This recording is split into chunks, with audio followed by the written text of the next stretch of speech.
What's the craziest plot twist you've experienced in your life? A friend of a friend went to a college party expecting a normal night of fun with her friends. She met a guy she found attractive. They exchanged numbers and found a quiet corner to make out for a bit. Typical party stuff. The guy asked if she wanted to go home with him, but she decided to leave with her friends instead. The next morning, she noticed some red bumps around her mouth and assumed, "Oh no, I got herpes. Sucks to be me." Naturally, she went to the student health center to get checked. The doctor ran some tests and said he would call her in a few hours. Later, while sitting in class, she received the call, "You need to get back to my office now." She went, and the doctor explained that the bumps were only contracted through contact with someone who had been eating human flesh. Everything flipped. The police were contacted, and the number she had for the guy led them to his apartment, where they found two women, already cold, that he had apparently been having for God knows how long. Story 2. My boyfriend used to have a rundown Mustang and would joke with his friends that he liked his women like he liked his cars. Can't run. After dating for a year and a half, we got in a car crash that left me paralyzed from the waist down. Edit. This is funny, guys. Don't feel bad for laughing. Double edit. Yes, we are still together. The crash was not in the Mustang, but in a Ford Ranger. My boyfriend was not injured in the accident. The banging is good. Story 3. I started dating a girl. Her single mom met my single dad. They mingled hard. Then the girl slept with my best friend. Messy breakup. Now my ex-girlfriend is my stepsister. Life is a sick joke. Edit. I forgot the icing on the cake. They got married on the night of my senior ball. Edit 2. No, we did not hook up afterward, you sick jerks. Lol. But thanks for all the support, guys. It was a hard thing to go through for sure, but threads like this make it all okay. You're the real MVPs. Story 4. Just last week, I was on my way to a job interview in London, and as always, running a little late. It was tight to make it to the train station, so I started jogging a bit. Unfortunately, I had diarrhea at the time, and the movement caused me to soil myself. By this point, I was panicking because if I missed the train, I would be half an hour late for the interview. I looked around and saw Moss Bros, so I dove inside, ran up to the till, and out of breath, panted, "34 waist, medium length, quickly." The girl stuffed it in a bag, and I left the money without waiting for the change. I ran as fast as I could and just made it onto the train before the doors closed. It was pretty full, so I hobbled up the aisles, through a few carriages to the toilet to change my trousers and clean up. I took off my trousers and pants, rolled them up, and poked them out the little toilet window. I cleaned myself up, then opened the bag, only to find it was a jacket. Story 5. I met a guy in the lobby of the Mandalay Bay in Las Vegas. We were hitting it off really well. We both loved physics, wanted to become physicists, and were big Doctor Who fans. The only problem was he was 22 and I was 20. We told each other our names. His was Jeffrey, mine was Lucy, and exchanged phone numbers.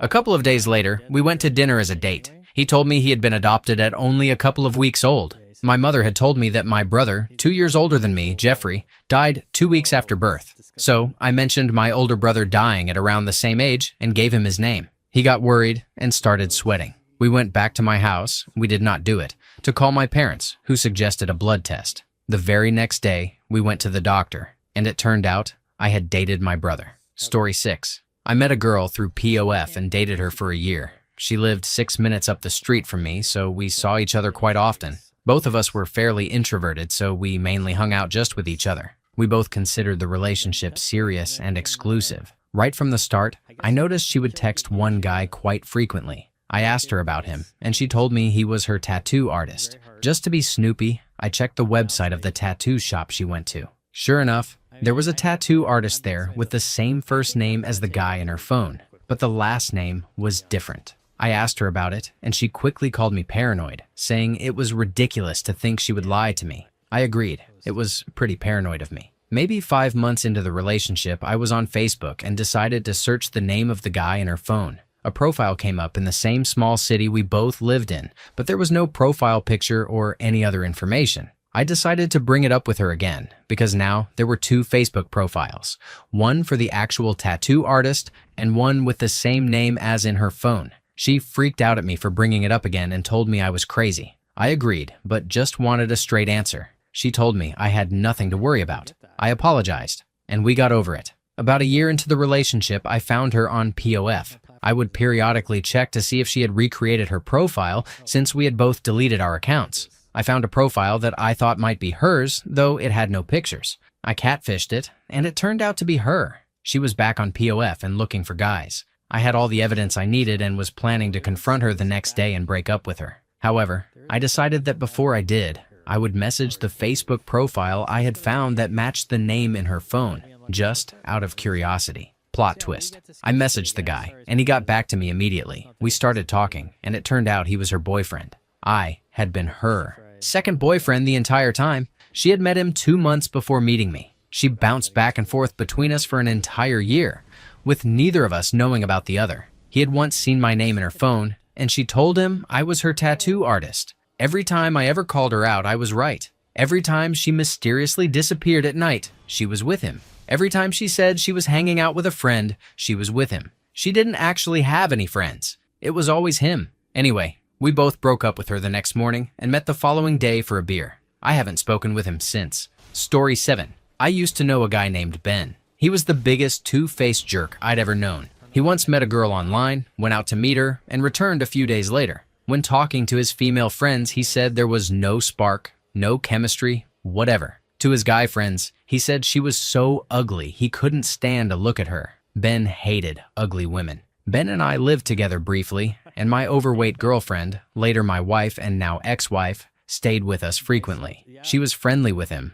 would hang out with him while I was at work, and often drove him around if he needed. But as soon as she was gone, he would laugh about how fat she was. Ben hated fat women. Years and years passed. One day, I was on OkCupid and noticed a new member who looked vaguely familiar. I looked at her photos and it hit me. Ben, who had already been unattractive, had gained a lot of weight and transitioned. In essence, he had become a fat, unattractive woman, the very thing he hated most. The end. Or is it? Transgender Ben briefly dated a lesbian friend of mine who lived with my ex-wife. He would come hang out, not realizing he was in the house of the woman he had made fun of for being overweight just a few years earlier. His relationship with the lesbian didn't last, needless to say. Story 8. My law school was one big plot twist. First, above the auditorium was a sign that read, "Abandon all hope, ye who enter here." Good start. That anecdote in the paper chase about people cutting cases out of books so others couldn't complete legal writing and research assignments?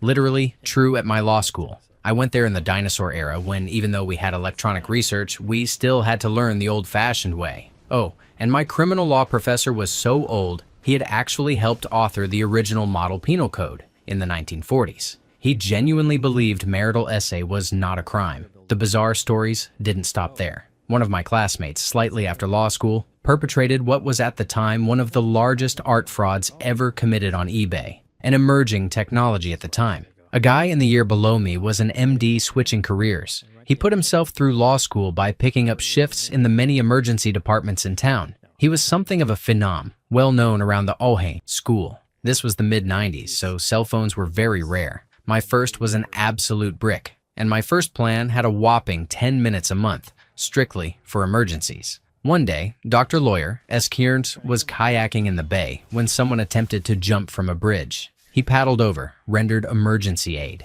and used his uncommon cell phone to call for help. He saved the man's life and, in the process, landed a cell phone advertising job. He went on to appear in ads promoting his phone and the network that helped him save a life. Plot twist. He was arrested a few years later and convicted of murder for throwing his infant child out the window of a high-rise building. Later on, when I was a second year, I think, a third year, offed himself. Sadly, not unheard of. His legal given name was Phoenix. We called the school the Island of the Broken Toys. It was one of the best law schools in the country, but astonishingly dysfunctional. Story 9. I walked into a new job on my first day, walked up to a guy, and introduced myself. He said, "No time to waste," and handed me a few odd tasks, so I got started. I'd been working for about an hour when my phone rang, and it was the job I had just started. I answered, and the guy on the line said, "You are aware today is your first day?" I said, "Yes, I'm actually here. David gave me some things to do." He replied,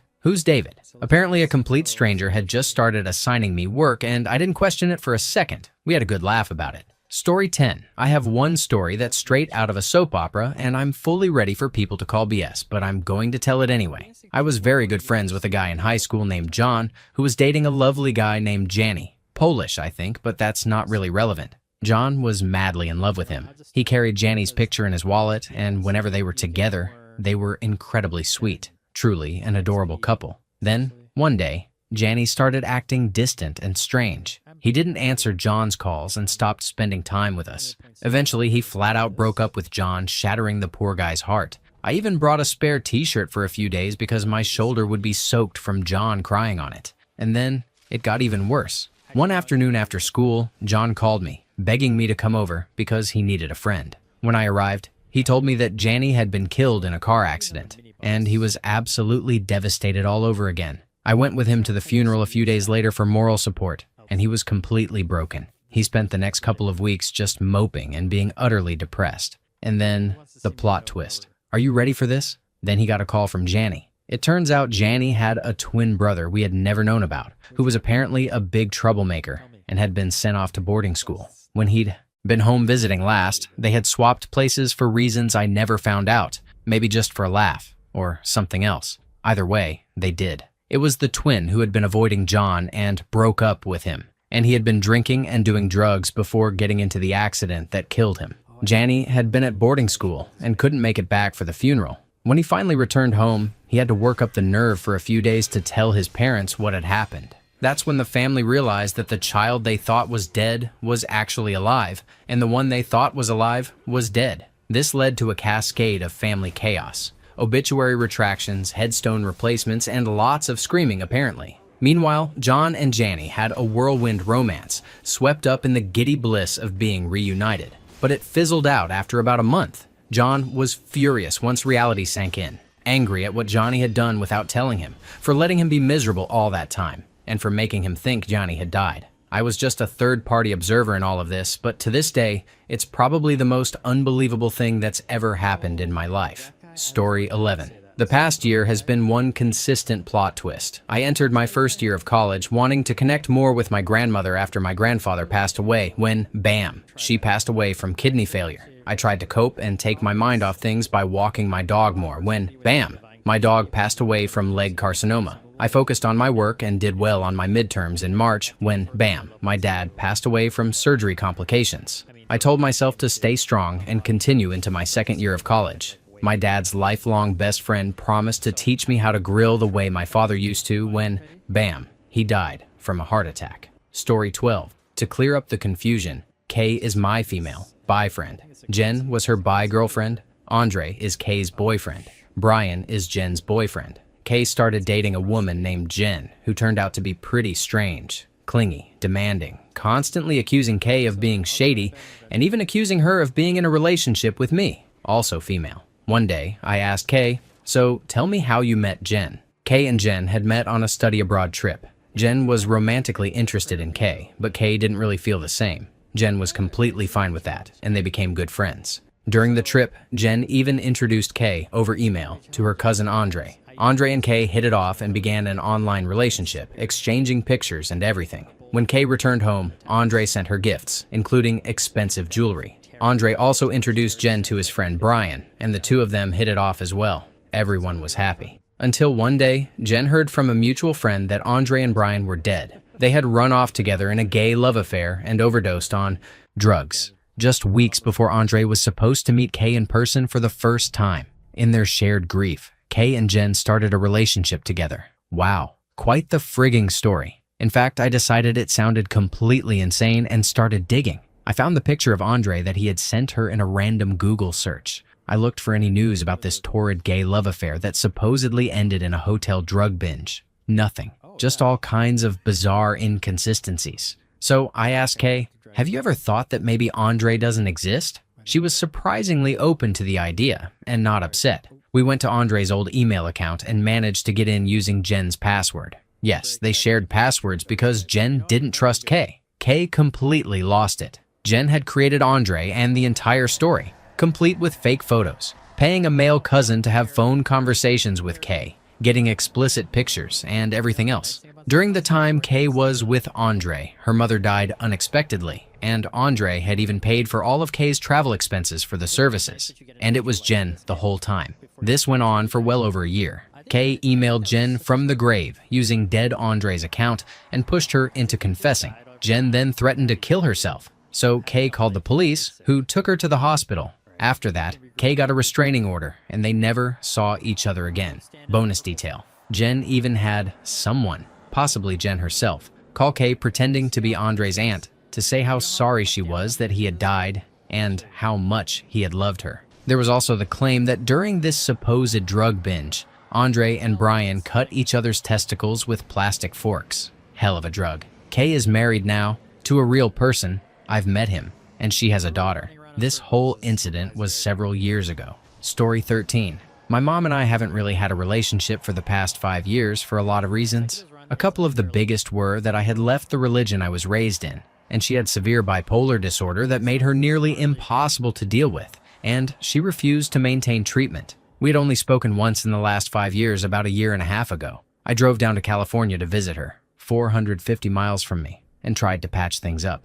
It ended in a huge blowout fight and went as poorly as possible. We never spoke again. One morning in May of this year, my dad showed up at my door randomly. He and my mom had been divorced for many years and said we needed to talk. The apartment building my mom was living in had been set on fire, and she didn't make it out. I still can't believe how hard it hit me. It changed me, maybe forever. The worst part came about 3 weeks ago when I was trying to remember the password to an old PayPal account. I had to have it reset, and the reset was sent to an old email address I hadn't used in years. When I logged in, I found an email from her sent just shortly before she died, apologizing and trying to reconnect and make amends. We had been out of contact for so long that it was the last email address she had for me, but since I hadn't been using it for years, I didn't see her message until months after her death. Story 14. My younger brother split his time between my dad's and my mom's house, while my older brother and I lived with my mom full-time. He often told me strange stories about noises at my dad's house and my dad acting oddly. For example, he'd hear a loud thud from upstairs, and my dad would clear his throat or turn up the TV. I thought it was weird, but figured my brother was being paranoid. My dad was a really big guy. He would eat dinner, then save himself meals to take upstairs to his man cave, where he sometimes slept. He was selfish and clearly needed some type of personal getaway. All of that went on for months, maybe even years. My brother started to suspect someone was actually living up there. He even said it sounded like the bed was rocking and heard moans when our dad was supposedly alone. I started to worry for my brother's safety, but also his sanity. What a bizarre thing to think, right? I guess my dad's wife and my little brother never went up there because it was considered my dad's space. My brothers and I went to my dad's place for Father's Day, just hanging out, chatting, when suddenly his wife screamed from upstairs. Turns out my dad really did have someone living up there. She'd gone up for the first time in forever and found her. And the best part? My dad lied straight to his wife's face, claiming the girl had been kicked out and just needed somewhere to stay.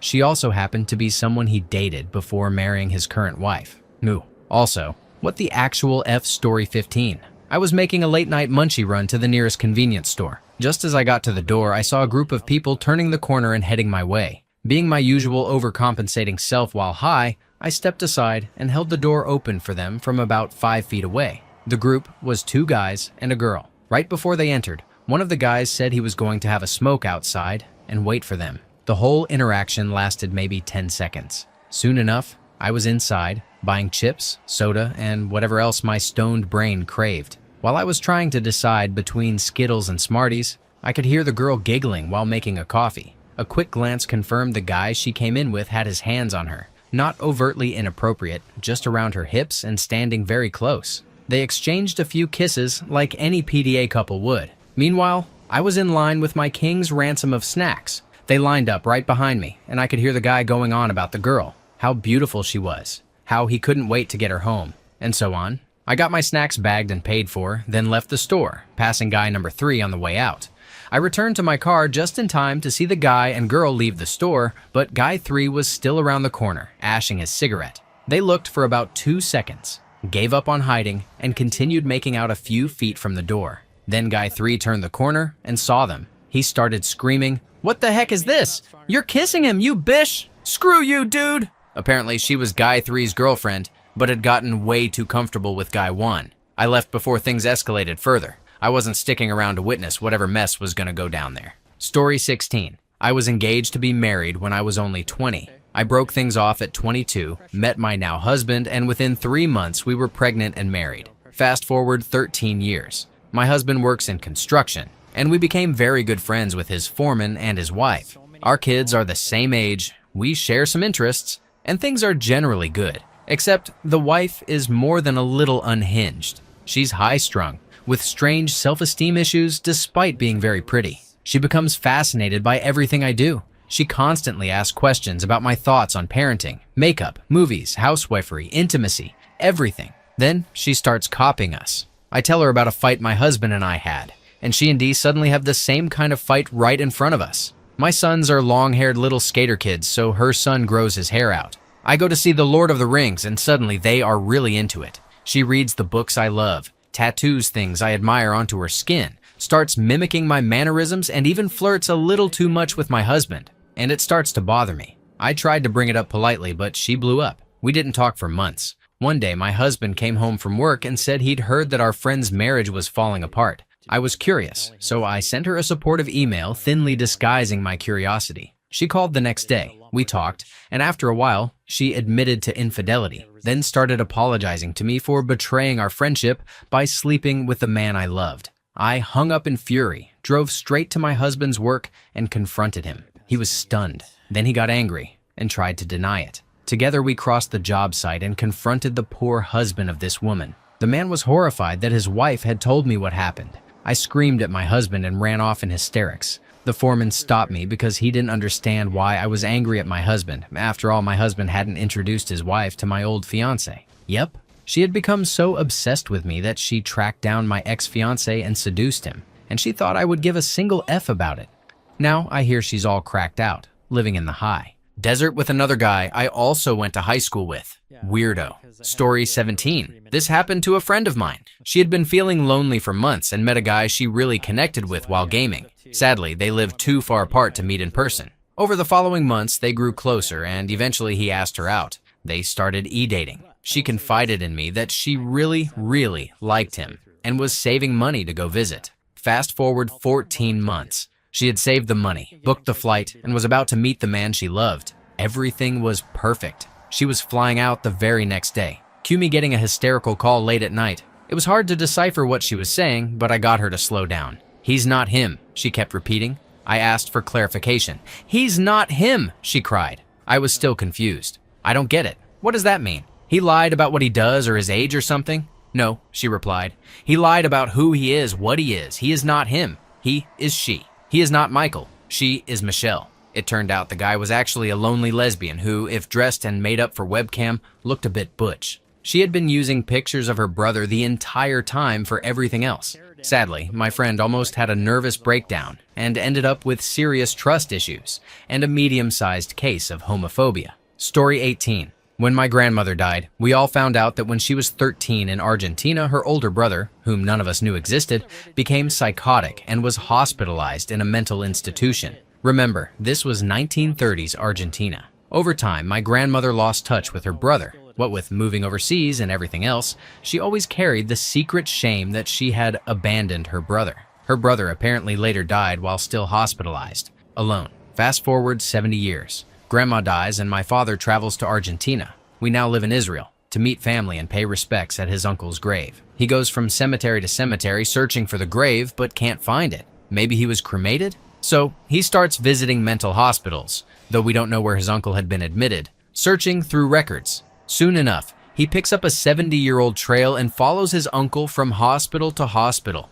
some of which had closed decades earlier. Finally, in modern times, plot twist, he finds his uncle alive and well, 96 years old, in a Buenos Aires mental hospital. Anyway, long story short, my dad took him out of the hospital, placed him in a supported living environment, and got him off 90% of the medications they had him on. Thus emerged a relatively stable, but still schizophrenic, old man. Epilogue. Recently, he called my aunt and said, "Susan, did you know that America has a black president?" Story 19. Not a huge plot twist, but I found this story about a friend rather amusing. My friend, who lives on campus near me, had 5 other roommates, each with their own rooms. One of the roommates was a Chinese guy who, for a while, had been acting strangely. He alternated between being really friendly and being cold and unsure. He'd never open his door completely when people knocked, and he would sometimes forget things he had said when referenced later. His English skills would fluctuate wildly, and he would sometimes change his clothes oddly halfway through the day. He usually spent almost all his time inside his room and would make himself a rather large number of meals throughout the day. After 6 months of this strange behavior, which my friend mostly didn't think was worth asking about, one day she came back from class. She opened the door next to the kitchen and looked to the side, into the kitchen. There were 2 of the odd-acting roommates staring back at her, deer in the headlights style. It turned out he had been hiding his twin brother in his room since he'd arrived. They were worried the other roommates would report him to the university if they found out. So they took turns leaving the room, checked if the coast was clear before both came out, and alternated cooking meals, one at a time, and so on. Story 20. A friend once had a girlfriend, and their relationship was pretty brutal. After a while, she moved back to her hometown 2 hours north of Stockholm. At first, it seemed like they were finally going their separate ways, but then she dropped the pregnancy bomb on him. Out of guilt, duty, or love, I'm not sure which, he decided to try to make it work, moving to her town to start a life together. The plot twist was that she wasn't actually pregnant. That might not have been so bad, except she had encouraged him not to use protection, which ended up resulting in a real pregnancy. As if that wasn't enough, a few months in, she revealed that she was a lesbian and had a girlfriend on the side. It really sounds like something out of one of those terrible TV shows. Needless to say, my friend was in shambles when he returned to Stockholm to start over. Story 21. This is probably all due to how incredibly oblivious I was at the time. I was 20 years old and frequented a graphic design forum. This was the early 2000s when forums were still the most common form of online community, the kind where you actually felt like you knew the people behind the usernames. At some point, I mentioned that the Congress I was attending in a major city had a huge 6-hour gap between events, and I was bored. Another user immediately replied that they had the same problem at the same Congress. We ended up agreeing to meet in town and visit some of the museums to pass the time. It turns out she was a nice-looking Asian woman around my age, or so I thought. We spent the day hanging out, making small talk, and exploring the city, then returned to work at the end of each day. The Congress lasted several days, so we ended up doing the same thing multiple times, visiting museums, small galleries, and exhibitions. I like art, but given my line of work, it mostly felt like research. On the last day, she mentioned something in passing that completely stumped me. When I divorced 20 years ago, apparently she wasn't my age at all, but 17 years older. We had a good laugh about it, and I quietly laughed to myself too, since the thought of asking her out had crossed my mind before. With dating off the table, I didn't think much of it when she needed to pick up some things from her hotel room. We went in, and in the space of 30 minutes, I got my first proper kiss, my first blowy, heard the sentence, "I want you inside of me," which I had no idea people actually said, and lost my virginity. I was so unprepared that I even asked her what she was doing while she had her tongue in my mouth. I remember lying there afterwards, staring at the ceiling, trying to piece together the last 30 minutes while thinking, what the hell just happened? Story 22.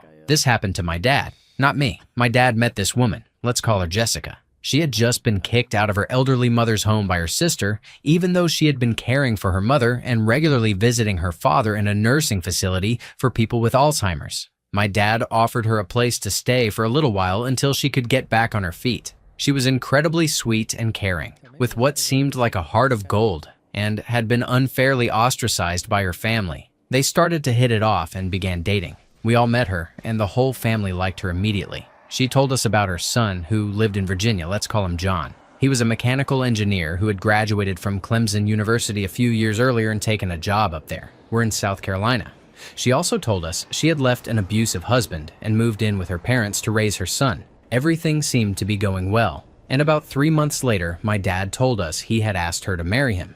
We were shocked, but we went with it. If that wasn't strange enough, they wanted to get married as soon as possible. Again, it was odd, but we went with it. So, they were married in under 2 months from that point. Suddenly, she told my dad about all this money, millions supposedly, that she had made from poker machines before they were outlawed here. She explained how she and a friend had gone into business together. It didn't sound too strange because she had previously owned a temp service with that same friend, and her father was in one of the most prestigious and expensive care facilities in the area. So the story seemed to line up.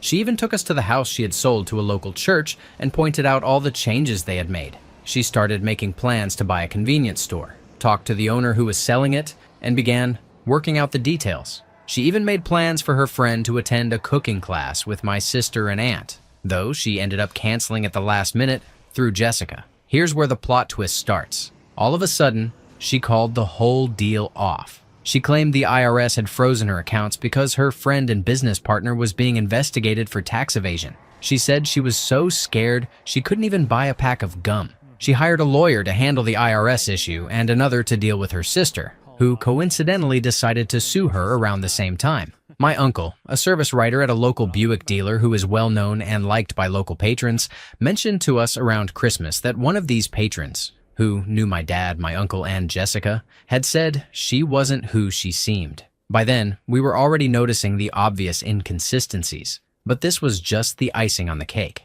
My dad decided to do some digging and uncovered inaccuracies in her background. He tracked down her sister, let's call her Claire, and talked to her. It turned out that Jessica's stories about caring for her parents were actually her sister's experiences. Her son had lived in the next city the whole time and wanted nothing to do with her. She often visited a friend who had had a motorcycle accident, which was actually her ex-husband. She didn't have just one child, she had 5, 4 of whom she had literally sold, raising them to about 18 months before finding a buyer to adopt them. She had been married 3 times previously, not just the once she had told my dad. There was no money, no businesses, and none of the friends she constantly mentioned. Nothing at all was real. Even the house she had sold belonged to her ex-brother-in-law. Her entire life was made up of cherry-picked stories from her family's lives. Claire told my dad he was the fastest to figure it out. Jessica was also being sued by her sister and mother to remove her as executor of her father's estate because she was deemed mentally incapable of handling it.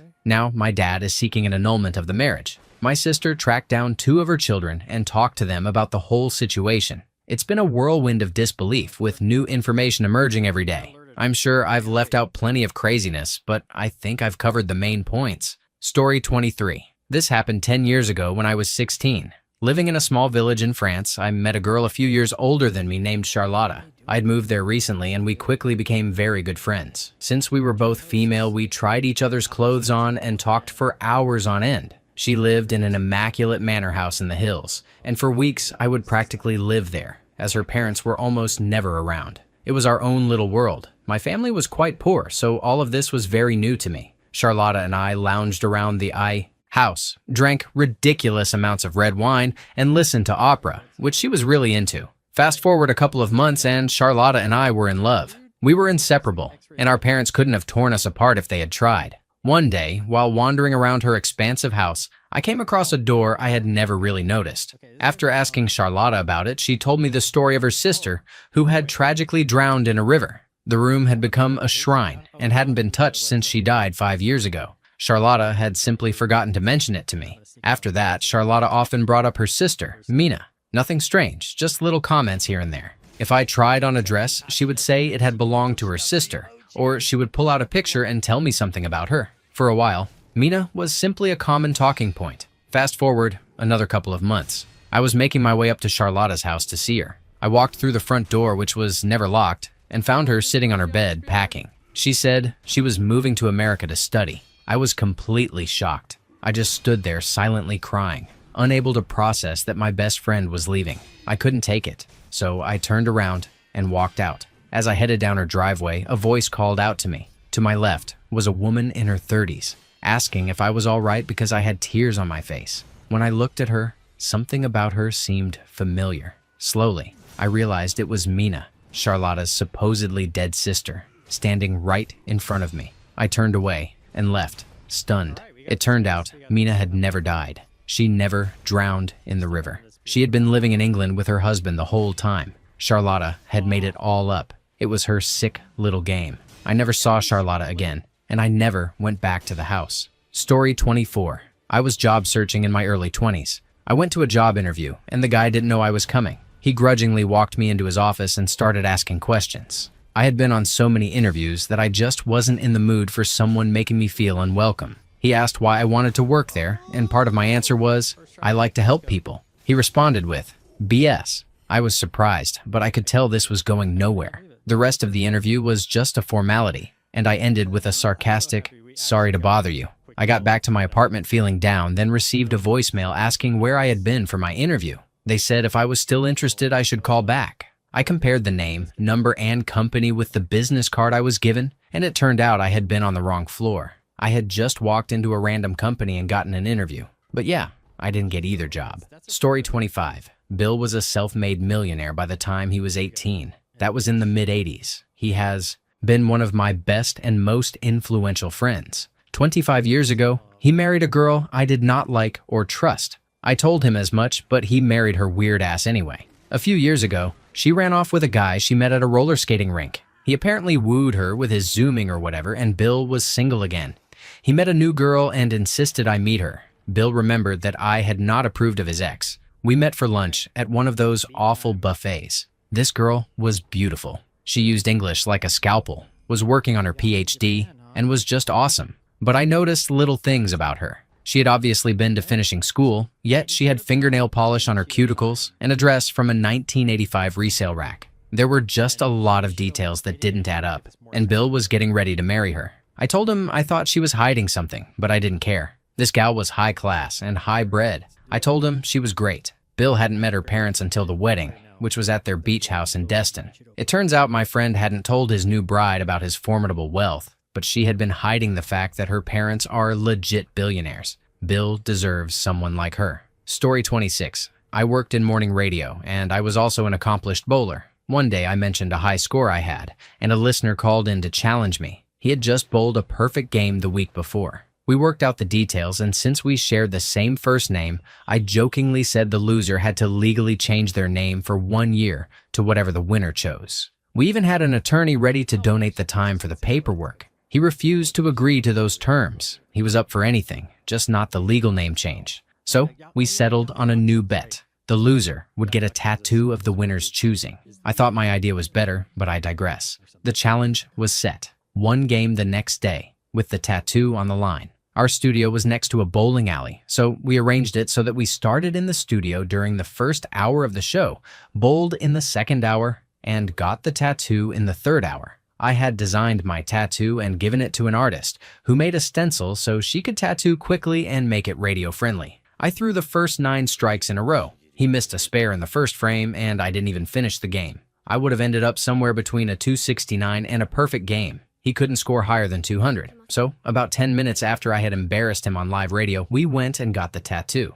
The design was me riding Falcor. I had photoshopped myself in the Atreyu pose onto the actual movie poster, and the artist made a perfect stencil. The detail was unbelievable. We all had a great laugh, and I only saw this guy one more time in my life. Plot twist. The last I heard, he was in jail for essay, his second conviction. He couldn't legally change his name because he was a registered S-offender. So somewhere, there's a convicted child rapist in prison with a tattoo of me riding Falcor on his bicep. I'm probably the only person in the world with that story. Story 27, I'm telling this story secondhand, so I might get some details wrong, but it's incredible. My stepmom told me a story her mother had shared about someone loosely related to her. Apparently, he came to America from a European country in the late 1800s or early 1900s, leaving his family behind. He was doing very well and prospering in America. Then, he got into a car accident and had to be placed in an iron lung. He later wrote to his family about what had happened, but iron lung didn't translate properly into his native language. His parents thought he meant he was locked in iron bars, assuming he was in prison. They immediately disowned him and never spoke to him again. He kept writing letters, but they would simply put them in a box in the attic and never open them. He had no idea why his family had completely cut him off. Many decades later, a young girl in his family back in his home country found the box in the attic. Curious about her distant cousin she had never known existed, she read the letters. When she came across the one about the iron lung, she finally understood the truth and brought it to the family's attention. They were dumbfounded. Eventually, they managed to get back in touch with him, and after all those years, they were finally reunited. Story 28. I started working at Home Depot around 2005 and was still pretty introverted. I had graduated in 2004 and was struggling to break out of the high school mindset without a set group of friends to spend time with. When I started at Home Depot, a coworker named Nick invited me out drinking. I was only 19 at the time and he was a few years older. We ended up becoming very good friends, though we never really went beyond talking about women. Fast forward a few months and my stepmom's mother dies. It's pretty bleak, and I really only have my family to talk to, which isn't the same at all. I'm struggling, and my buddy Nick is drifting away too. The day of the funeral comes. Toward the end, I walk up to say my final goodbyes, look over, and see Nick staring at me, completely stunned. We high-five, hug, and realize he's my stepmom's nephew. We had both been pulling back because we didn't have anyone outside our families to bring the real stuff to. We've been best friends ever since. Story 29. My friend told me this one. Her best friend was dating a guy, and they were both pretty sure they had found the one in each other. He was ready to propose and was already looking at rings. They decided to have a 3 score, and he chose his ex-girlfriend as the 3rd. At that point, any guy with even a shred of common sense should know it could end badly. Here's the twist. The girlfriend enjoyed it a little too much and ended up breaking up with him to date his ex-girlfriend. Story 30. I played EverQuest about 10 years ago and joined a guild. There was this dreamy high elf cleric who was always online at the same time as me. Who am I kidding? Everyone played all day on EverQuest. Anyway, we always played together. Sometimes out killing things, sometimes just sitting around in the city talking. Over the course of 6 months, this woman became my reason for logging on. We eventually got married in-game, which her real-life husband, who also played the game, didn't think was very funny. We became very close, and she shared many details about her personal life and her husband. It felt like I was on the shotgun end of an affair, but I didn't know any better. Talking to her felt amazing. My head was in the clouds. Anytime she signed on, my mood improved, and I looked forward to it every day. Eventually, she sent me pictures of herself. She was a pretty 27-year-old blonde, a 1 on the binary scale, the only honest rating system. She asked for pictures in return, but I said no. It would be weird for a 12-year-old boy to send pictures of himself over the internet. I don't think she expected that, and I don't think I ever saw her again. Story 31. My ex-girlfriend's mom was in hospice care, dying of cancer, when she told her son, my ex's brother, that the man she had been married to, the man who had raised him his entire life, was not his biological father. This was news to everyone involved and was later confirmed through testing. Without going into details, the man who raised my ex's brother was not the most attentive father, nor particularly warm or kind. They had a fairly typical broken home story. He drank a bit, they divorced,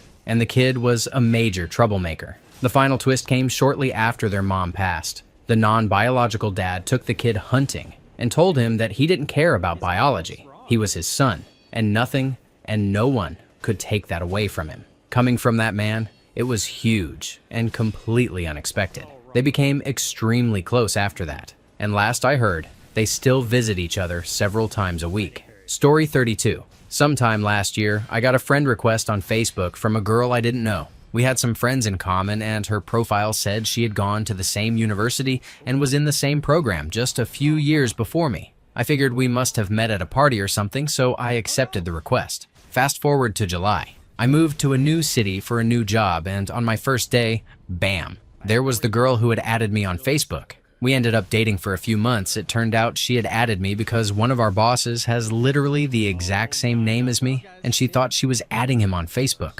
I've always thought it was a really bizarre situation. Story 33. I was pretty excited to open an email from a secret admirer during my senior year of high school. Every day for almost 2 weeks, I'd receive a new note listing what she thought were my best qualities, saying she was too shy to admit her feelings in person, and promising to finally reveal herself at the big dance coming up that Friday. The emails became more and more revealing as the week went on, finally culminating in a clue about her identity. These are the only species besides humans that do it for pleasure. I totally thought I was getting laid with a clue like that. I was a heavier set lineman on the football team and kind of a class clown, which meant that despite my lack of confidence, I was always in with the popular crowd. So, as we pre-gamed for the dance, I told a few of my friends to be on the lookout for something dolphin-related. Word spread quickly, and by the time we arrived, I had a huge group trying to help me solve the mystery. A teammate of mine discovered as the night went on that Adrian, a cute girl I sat next to in social class,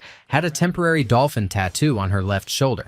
After some prodding by my friends, I went over to her and the group of girls she was with. A slow song started, and I sheepishly asked for a dance. With the entire school watching the climax of my 2-week-long mystery, she leaned in close and whispered in my ear, "You're an a-hole sometimes," promptly followed by a slap across the face. I'd never felt that level of confusion and embarrassment. She had orchestrated the whole thing because she didn't like my class clown demeanor in social class. I still hate dolphins. Story 34. My wife was pregnant with our third and final planned child. We ended up in the ER because she was miscarrying. The nurse cried, saying the fetus was not viable, so there was nothing to be done. It was horrible. One of the first times I felt completely helpless as an adult. Welp, it turned out the miscarriage symptoms were actually her body making room for twins. The girls are 5 now. We went from losing 1 to gaining 2. Edit. Let me clarify a few things. The couple of previous ultrasounds had only shown a single baby. There was only a single heartbeat.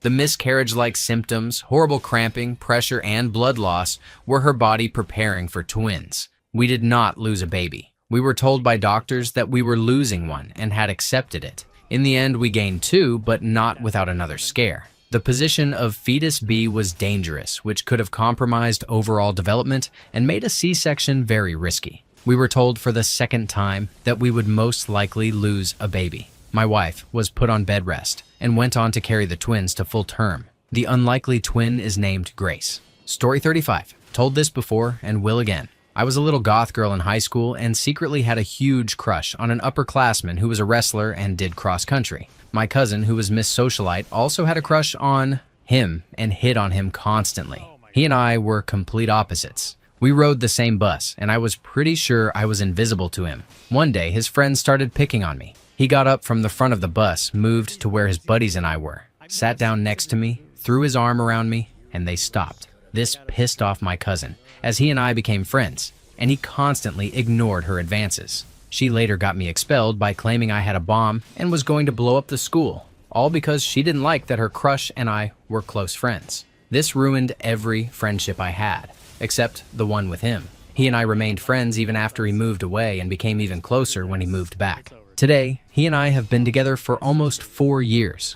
We've bought a house and a car, had a daughter, and are working on plans to build our next, probably permanent home. 10 years later, the cousin is still greener than a Granny Smith apple. Story 36. I was transferred to a new division, and within a few months, my new supervisor and I hated each other. She was incompetent, and I spoke up whenever she screwed up. She made my life hell and eventually decided to give me a job she thought would make me quit. I packed up my stuff in a box and asked for help moving to my new desk. She said she didn't have anyone to spare. I was carrying my box and didn't see a spill on the floor, ironically just outside her office. I slipped, fell, and broke my knee. I am now on permanent disability, very legitimately, and received a huge settlement, lifetime health care, and retired early. She was demoted and later fired, partially due to how she handled my case. This all happened a few years ago. Recently, when my husband and I were grocery shopping, I saw her in the store. I didn't want to see her, but my husband caught her eye and gave her a big thumbs up. She looked pissed.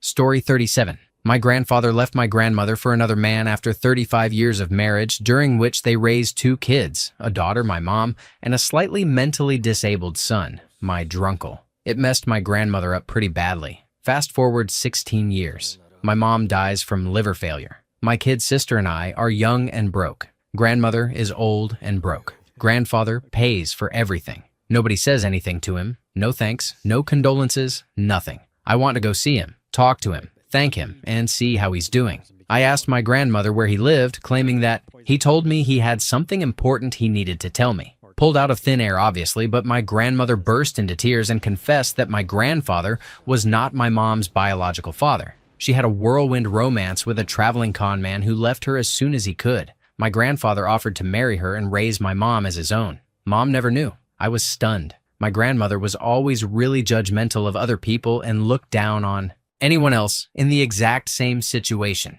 She was sobbing at this point, and I snapped at her to stop because blood never really mattered all that much to my sister and me when it came to family, and it shouldn't matter to her either. Anyway, that's how I accidentally found out one of my family's biggest secrets, and promptly didn't care. Neat plot twist though. Story 38. I'll share a story about my grandma, one of my favorites. As a young woman, she worked at a humble bakery in a small town in Australia. American soldiers were stationed there as they readied for deployment in the Pacific War of World War II. One day, a soldier from New York City came in and tried to order something not on the menu. His accent was very thick, and she, being a Scottish immigrant, could not understand him. She was embarrassed but kept trying to assist him. After a couple of minutes, the soldier became impatient and started cussing and insulting my grandmother, the bakery, and the town. Well, my grandmother, a proud woman of small stature but surprising strength, came around the counter and punched the man hard in the chest. I'm told she broke one of his ribs, though that seems extreme. She definitely knocked him over. Fellow soldiers lifted the stunned man off the ground and back to the base, where they told their commanding officer the story. The officer panicked about ruining relations with the town and pointed to the nearest man. He asked where he was from, Illinois, and hearing no accent sent him back to the bakery to apologize on behalf of the army. The man did a wonderful job and made a good impression. He later returned to that town after the war, married my grandma, and they lived happily ever after. They eventually moved back to the United States, but she refused to ever visit New York City. Story 39. Someone I knew at university was talking to his new girlfriend about the Glastonbury Festival, a huge music festival in the UK with around 150,000 attendees. He went every year, and it turned out she did too, and had been going for years. After a while, they started comparing photos they had taken over the years. My friend pulled out a picture from his first visit to the festival. He was sitting on a fence with his back to a field. There were only 2 other people in the picture, a girl sitting about 20 feet away with her back to him, and her friend who was taking her picture. His girlfriend realized that she had also been there for the first time that year and pulled out a picture. In it, she was sitting in a field. The only other people in the picture, out of 150,000 attendees,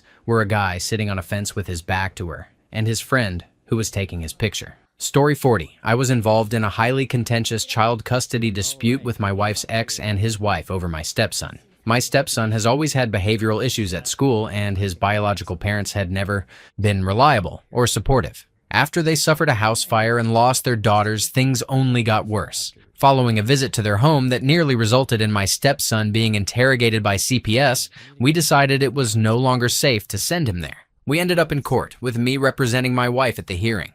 I accused her ex of being violent, negligent, and dangerous, and his wife of being mentally slow, obsessed with essay, and a danger to the child. I alleged that she had spat in my stepson's food, framed him for essaying her baby, and had essentially caused the deaths of her own children in the fire while profiting from it. The judge must have thought we had some valid points because we stayed out of jail, but not enough to keep my stepson away from his father and stepmom. We finally agreed to allow him to move in with his father permanently, as the situation had become too disruptive for our family. So, my stepson moved in with his dad and stepmom, and everything worked out fine. He did well in school, made friends, and joined the band. I started to question my own paranoia, and wondered whether it had all been in my head. Maybe I didn't trust his stepmom just because she didn't like me. Maybe I needed to cut back on watching Law and Order. Less than 6 months after the move, my stepson got sick enough to need a doctor-prescribed course of antibiotics. He was home alone with his stepmom with a 103-degree fever, but she still made him do chores.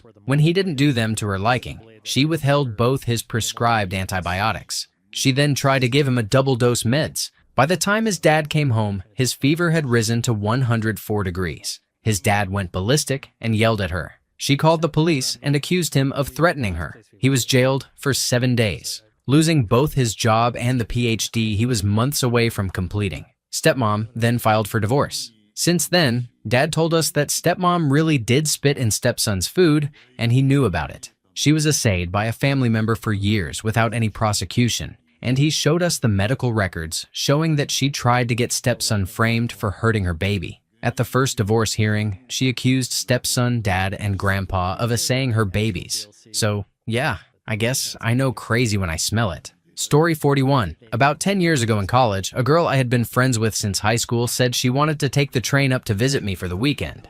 When she arrived, we went straight to the bar and drank 2 pitchers of beer. We were both very drunk and stumbled back to my dorm room. I was lying on the bed starting to pass out when she came out of the bathroom in just her underwear. It felt strange given our long friendship, but I assumed it was because we were both so intoxicated. Then, unexpectedly, she got into my bed and initiated things. It was a huge what the F moment, but at that point, there wasn't much I could do. After a little while, I got a little close, and she asked, "Do you think we should?" I was like, yes, we should. We ended up doing it, and I literally lasted about 30 seconds. I think I was just completely caught off guard by the whole situation. It was incredibly embarrassing. We both just passed out afterward. The next morning, she said she was hopping on the next train back to school. It was awkward. We lost contact after that, and I ran into her in our hometown at a party about 3 years later. She was there with all her friends, and I kept thinking they were probably laughing at me because she had told them the story. After avoiding each other for a while, she finally came up to me, and we had an awkward conversation about nothing in particular. Finally, she said, "Things got weird after I came to visit you." I replied, "Yeah, about that." But before I could say anything else, she asked, "I just have to ask you one thing. Why did you stop?" I was confused at first, but then realized she didn't even know I had finished. I said, "Well, I just thought it would be bad for our friendship." I guess I was right. Biggest bullet dodge of my life. Story 42. For clarity, I live in the US. I once spent about 6 months trying to court, yes, awkwardly, a girl I had had a crush on for the previous few years back in high school. Things seemed to be going well, and then she and her family took a 6-week trip to Vietnam. No big deal. They were just visiting family. When she came back, things resumed, but something felt off. After a few more months of my awkward attempts, I finally asked her what was going on.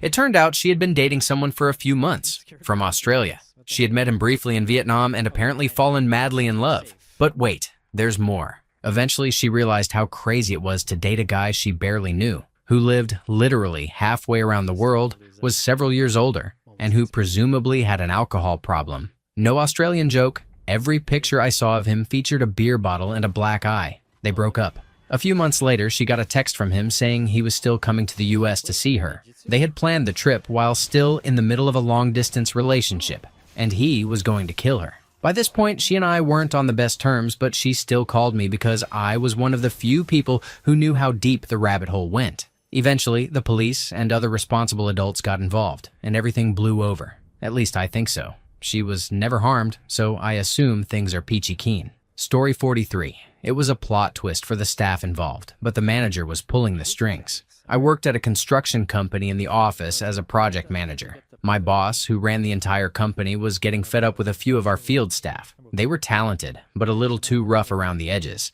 and they had angered several clients on different jobs. They also leveraged their skills for extra pay at every opportunity. Whenever we were overbooked or understaffed, they would threaten to walk out unless they were paid more. They didn't always work together, but my boss assigned them all to the same project, working out of town, where they were provided lodging and a generous per diem. The first week, they were relatively mild, just hitting the bars pretty heavily from Tuesday to Thursday and showing up hungover every day. By the middle of the second week, they were closing down the bar, had picked up some party friends, and kept the party going back at the motel. It wasn't quite fear and loathing, but the room was destroyed. They were kicked out, and they were still drinking at 5 in the morning. They had to call their wives to get them out of lockup and missed the rest of the week. They were fired for cause. I asked the manager what the hell he was thinking putting them together. He should have seen this coming. His response? Exactly. I've been waiting for a good time to get rid of those jerks. I'm sick of being their babysitter. It had been his plan all along.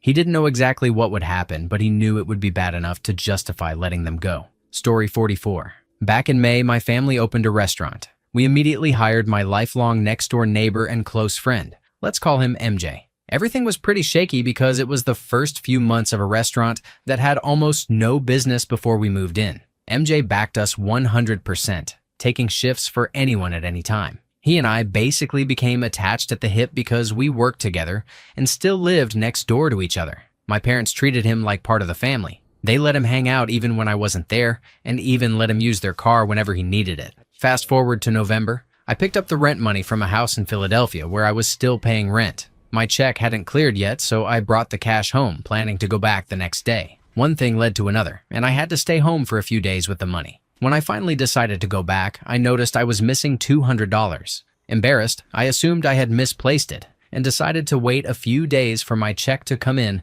so I could use my paycheck to replace it. The day that happened, my wallet went missing. Once again, I figured I had lost it. I searched for a few days and couldn't find it. Finally, I humbly asked my parents to loan me the amount needed to cover the cash that had been in my wallet so I could go pay rent. The day I finally planned to go pay rent arrived. I checked my bank account while I was at work and $400 were missing. I panicked. I called the bank, got the exact dates, times, and locations of the charges, and canceled the card. Then I called the police, explained what had happened, and they told me to come in to file a report. MJ was working that day too, so I asked if he could stop by the police station with me on the way home, and he agreed. On the drive over, he told me we needed to talk. He admitted he had a serious gambling problem and had gotten into trouble with a bookie. He said he had stolen my card and made the charges, but claimed he didn't know where my wallet was. Then he suggested we should still go to the police station to report my license missing, so I wouldn't get in trouble if I got pulled over. I lost it and started screaming at him. When we got to the station, I told the officers he had confessed and was waiting in the car. They arrested him on the spot. He's being prosecuted by the state, though I'm not sure on what charges. He was also on probation at the time, so he's pretty much done for. Thank you for watching. If you enjoyed this video, be sure to give it a thumbs up, subscribe, and hit the bell icon so you never miss an update.